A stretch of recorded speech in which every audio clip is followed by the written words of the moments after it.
2021 সালে তালেবান সরকার ক্ষমতা নেয়ার পর আফগানিস্তান থেকে প্রত্যাহার করা হয় মার্কিন সেনা। মাত্র কয়েকদিনে নিজেদের তল্পিতল্পা গুটিয়ে যুক্তরাষ্ট্রে চলে যান তারা। এ সময় কাবুলের দক্ষিণে অবস্থিত কৌশলগত বাগরাম ঘাঁটিও ছাড়তে হয় তাদের। 2রা জুলাই বৈদ্যুতিক সংযোগ কেটে গোপনে ঘাঁটিটি খালি করে। সবশেষ ওই বছর 30 আগস্ট মার্কিন সেনাদের শেষ দল কাবুল ছেড়ে যায়। আনুষ্ঠানিকভাবে এটিকে প্রত্যাহার বলা হলেও আফগানদের চোখে সেটি ছিল পালানো।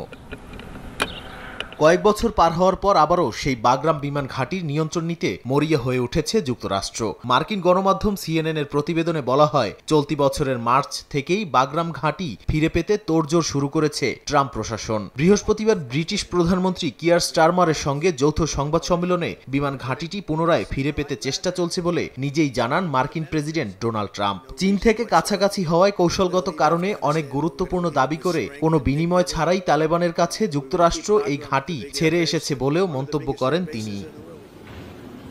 যদিও ওয়াশিংটনের পরিকল্পনাকে প্রত্যাখ্যান করেছে তালেবান সরকার, যুক্তরাষ্ট্রকে কোনোভাবেই বিমান ঘাঁটির নিয়ন্ত্রণ নিতে দেয়া হবে না বলে সাফ জানিয়ে দিয়েছে তারা। শুক্রবার সামাজিক যোগাযোগ মাধ্যমে আফগান পররাষ্ট্র মন্ত্রণালয়ের এক কর্মকর্তা জানান, মার্কিন সেনাদের আফগানিস্তানে প্রবেশের বিষয় ছাড়া ট্রাম্প প্রশাসনের সঙ্গে অন্য যে কোনো বিষয়ে কাবুল আলোচনায় বসতে প্রস্তুত। ট্রাম্পের এই পরিকল্পনাকে ভালোভাবে নিচ্ছে না চীনও। আফগানিস্তানের স্বাধীনতা, সার্বভৌমত্ব ও ভৌগোলিক অখণ্ডতাকে শ্রদ্ধা জানিয়ে দেশটির পররাষ্ট্র মন্ত্রণালয় থেকে বলা হয়, আফগানিস্তানের ভবিষ্যৎ ও নিয়তি নির্ধারণের অধিকার শুধু আফগান জনগণের হাতেই থাকা উচিত। নাদিম মারজান, সময় সংবাদ।